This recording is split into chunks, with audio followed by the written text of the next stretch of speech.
Imagine कीजिए, साल 2047। भारत अपनी आजादी के 100 साल पूरे कर चुका है। लेकिन सेलिब्रेशन से पहले एक अनकंफर्टेबल सवाल है। क्या भारत 2047 में सुपर पावर होगा या सिर्फ population giant?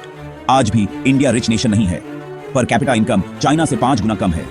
Technology standards waste तय करता है। अब 20 सेकंड पर एक अनएक्सपेक्टेड ट्रूथ सुनिए।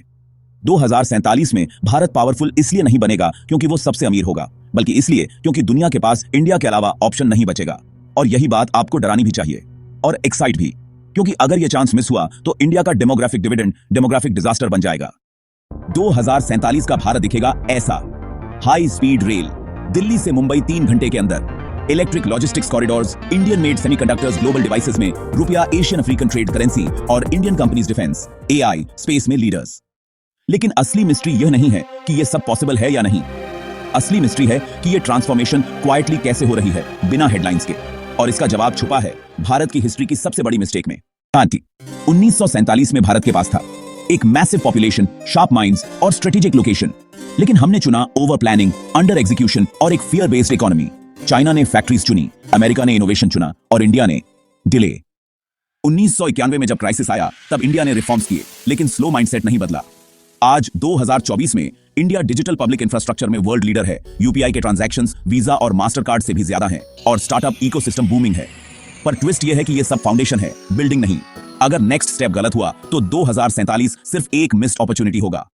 2047 का इंडिया 3 पिलर्स पर खड़ा होगा। पहला, ह्यूमन कैपिटल। यहां स्किल बेस्ड एजुकेशन पर फोकस होगा और एआई प्लस मैन्युफैक्चरिंग पर तैयार वर्कफोर्स होगी। हमारी पॉपुलेशन वेपन बनेगी, बर्डन नहीं। दूसरा, मैन्युफैक्चरिंग और टेक। चाइना प्लस 1 स्ट्रेटेजी का सबसे बड़ा विनर इंडिया होगा। डिफेंस, इलेक्ट्रॉनिक्स और ईवीज में हम आगे रहेंगे और सप्लाई चेन्स इंडिया की तरफ शिफ्ट होंगी। तीसरा, जियोपॉलिटिक्स। इंडिया एक न्यूट्रल पावर ब्रोकर बनेगा जिसे वेस्ट और ग्लोबल साउथ दोनों से ट्रस्ट मिलेगा।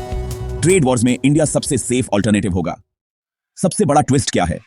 इंडिया को सुपर पावर बनने के लिए अमेरिका को हराने की जरूरत नहीं है। इंडिया को बस इंडिस्पेंसिबल बनना है। भारत का कमबैक लाउड नहीं होगा, वो साइलेंट होगा। No colonisation, no wars, no domination. सिर्फ कंसिस्टेंसी, एग्जीक्यूशन और लॉन्ग टर्म थिंकिंग से इंडिया आगे बढ़ेगा। सबसे बड़ी लर्निंग क्या है? 2047 का इंडिया सरकार नहीं बनाएगी, वो सिटीजन माइंडसेट बनाएगा। अगर हम शॉर्ट टर्म सोचते रहे तो फ्यूचर स्लिप हो जाएगा, लेकिन अगर हमने स्किल्स, पेशेंस और एग्जीक्यूशन चुना तो 2047 में दुनिया इंडिया को फॉलो करेगी। अगर आप चाहते हैं कि 2047 का इंडिया स्ट्रांग बने, सिर्फ स्लोगन नहीं सिस्टम बने, तो कमेंट में लिखिए इंडिया 2047 रेडी और चैनल को सब्सक्राइब कीजिए, क्योंकि यहां हम फ्यूचर को इमेजिन नहीं डिकोड करते हैं।